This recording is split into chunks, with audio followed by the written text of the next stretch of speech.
Hello Pisces, Sun, Moon, Rising, and Venus Signs. Kamusta kayo? Sana po ay nasa mabuti kayong kalagayan. Welcome back po sa Star Tarot. Kung bago kayo rito, welcome din kayo. Thank you sa inyong support. I truly appreciate it. God bless you all. Pisces, we have number 17, the storyteller. Pisces, siguro napakagaling ninyo na magdala ng kwento, no? Or alam mo yun, yung simpleng pakikipag-usap or simpleng pagkikwento siguro ng buhay-buhay ninyo or kung ano pa man ano na sinishare ninyo sa ibang tao. The way you deliver it, siguro very effective kayo dyan sa yung pinapakilala ninyo yung sarili ninyo. The way you talk, siguro, the way you deliver yung istorya or kung ano pa man ano na mga salitang binibitawan ninyo, very careful siguro kayo at kasi yun ang pinaka-way siguro ninyo Pisces no para magpakilala sa ibang tao kung anong klaseng tao kayo, kung anong klase the way you bear yourself no yung ganon Pisces, very effective kayo dyan sa ginagawa ninyong yan. Kasi, ano kayo yung parang hindi na ninyo kailangang sabihin na, ako ganitong klaseng tao, ako ganito ako pag nagalit, ganito ako pag magandang pakiramdam ko, hindi kayo ganon, no? Yun ang napipick up ko dito sa message na to.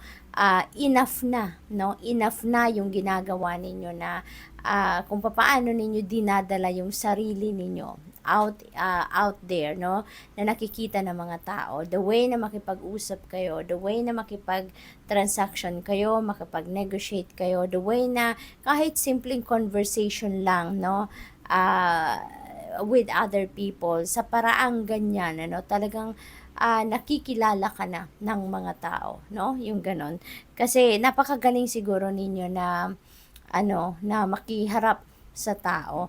At kung feeling ko dito, very kayo, very transparent. No, what you see is what you get, kumbaga.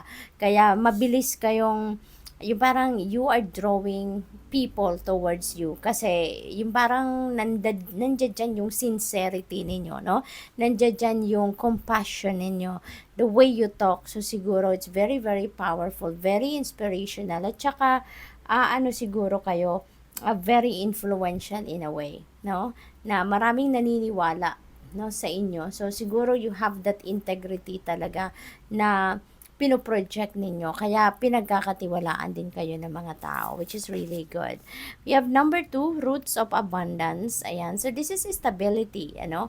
So, siguro, maano din kayo, pagdating naman sa mga major areas of life, siguro ninyo tulad na lamang ng family and relationships, money, career, finances, no? Along those areas, siguro kayo ginalingan din ninyo ang paglalay ng solid foundation sa mga areas na yun. Kaya parang solido, kumbaga, ang pundasyon na binild ninyo on those areas. Kaya napakatatag ninyo pagdating sa mga areas na yun, no?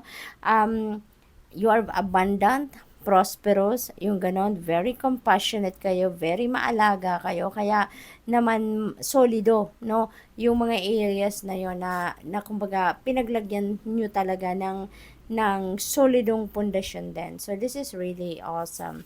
We have number 4, great and full. Wow, napakaganda.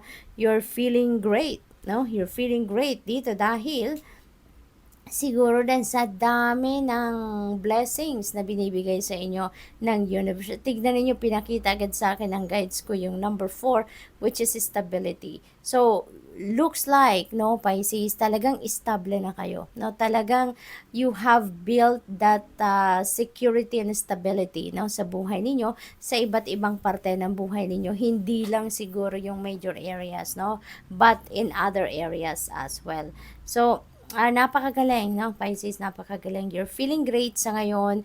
You're overflowing siguro with blessings and happiness sa buhay ninyo. Kaya, feeling grateful din kayo, no? Hindi lang feeling great, but also grateful din kayo sa lahat ng biyayang binibigay sa inyo ng universe. So, tignan natin kung ano pa ang ganap. Maaari din na marami pang padating sa inyo na mga biyaya dito, no? So, we have angel number 2121. Ayan.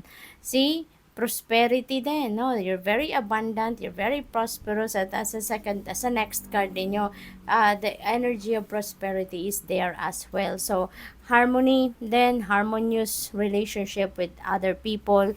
May travel din siguro kayo, waiting. So, siguro, ito na yung hinihintay ninyo, yung mga biyayang ito siguro, ito na yung matagal ninyong hinihintay, you know, disiplina din, maaaring papaandarin nyo talaga yan na at this time, and sabi din dito, that day you're waiting for will come. Ayan, so maaaring ito na yon, 'di ba? Maintain discipline, you're getting closer to your end goal. There's no need to overextend yourself. Guard your energy to remain focused.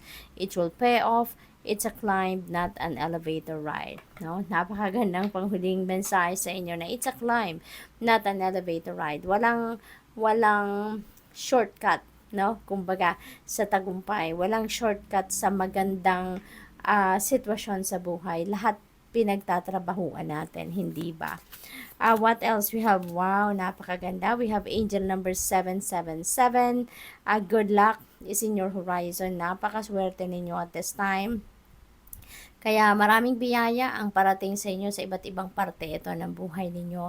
Makakaramdam kayo or mararanasan ninyo ang contentment, ang prosperity, abundance. You know what, Pisces? Posible talaga na marami kayong perang parating. Kaya, tatlo na yung card natin na merong prosperity and abundance, 'di ba? Kaya, good luck to you, Pisces. Align yourself, align your energies na with these energies din na lumabas sa inyong reading para nang sa gayon ito talaga yung mahatak ninyo, no, at towards you. Sabi dito, this message is most likely to reach you during intense uncertainty.